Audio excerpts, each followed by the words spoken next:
நம்ம இன்னைக்கு என்ன ஸ்மார்ட் கேர்ல இருந்து இன்ஃபர்மேஷன் பார்க்க போறோம் அப்படின்னு பார்த்தீங்கன்னா, நம்ம நிறைய காசு போட்டு மொபைல்ஸ் வந்து புதுசாக எடுக்கிறோம். அதோட டியூரபிலிட்டி ரொம்ப நாள் வந்தால் நல்லா இருக்கும் அப்படின்றது வந்து நம்ம எல்லா பேத்துக்குமே ஆசை தான். ஆனால் வந்து அதுக்கேற்ற மாதிரி நம்ம எந்த மொபைலுமே யூஸ் பண்ணுறது கிடையாது. அது எப்படி நம்ம யூஸ் பண்ணலாம் அப்படின்னு பார்த்தீங்கன்னா, ஃபஸ்ட்டு நம்ம மொபைலை செலக்ட் பண்ணும்போதே நம்மளோட என்ன பர்பஸ்க்காக மொபைலை வாங்குறோம் அப்படின்றத தெரிஞ்சுக்கிட்டு வாங்கணும். நமக்கு ஸ்டோரேஜ் அதிகமாக தேவைப்படுதுன்னா ஸ்டோரேஜ் அதிகமாக உள்ள மொபைல் வாங்கணும்.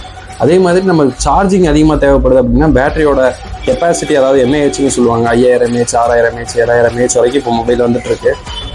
அதனால எம்ஏஹெச் அதிகமாக உள்ள மொபைலுக்கு நம்ம போகலாம்.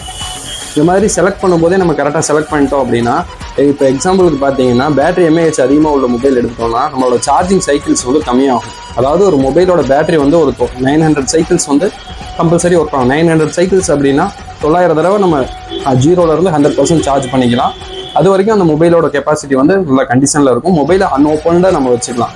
அப்படி யூஸ் பண்ணும்போது என்ன நமக்கு பெனிஃபிட் இருக்கும்னா, நம்ம 7000 mAh பேட்டரியில் வாங்கும்போது என்ன நமக்கு பெனிஃபிட் இருக்கும்னா, நம்மளோட மொபைலோட லைஃப் வந்து அதிகமாக இருக்கும். பேட்டரி நம்ம ரீப்ளேஸ் பண்ண மாட்டோம். அப்படி பண்ணாமல் இருக்கிறதுனால நமக்கு மொபைலோட லைஃப் வந்து ரொம்ப அதிகமாக கிடைக்கும்.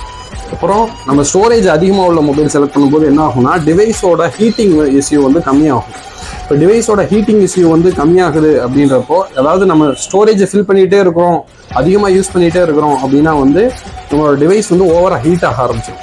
அப்படி ஹீட் ஆக ஆரம்பிச்சுன்னா மொபைலில் இருக்கிற ஐசிஸ், சர்க்யூட்ஸ் இந்த மாதிரி கம்ப்ளைண்ட் ஆகிறதுக்கு நிறைய சான்ஸ் இருக்குது. நம்ம லெவலாக யூஸ் பண்ணிகிட்டு இருக்கிறோம் அப்படின்ற பட்சத்தில் நம்ம ஸ்டோரேஜ் கம்மியாக உள்ள மொபைலை எடுத்துக்கலாம். அதுவே நம்ம யூசேஜ் அதிகமாக இருக்குது அப்படின்னா ஸ்டோரேஜ் அதிகமாக இருக்கிற மொபைலுக்கு தான் நம்ம போயாகணும்.